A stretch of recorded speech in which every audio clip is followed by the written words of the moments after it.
தம்பி காசு கொடுப்பா. டீ வேணா வாங்கி தரேன், சாப்பிடுறீங்களா? டீ வேணா, காசா கொடுப்பா. அண்ணே இதுங்களுக்கு சாப்பாட்டுக்கு பஞ்சம் இருக்கானே, எவனாவது ஒரு புண்ணியமா போட்டுருவான். ஏதாவது சரக்கு கிடைக்கிறா கேக்குதுங்க.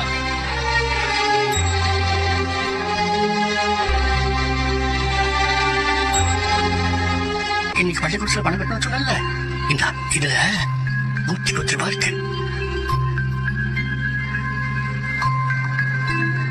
தாத்தா 150 ரூபா வேணும் தாத்தா. இன்னும் காசு வேணுமா?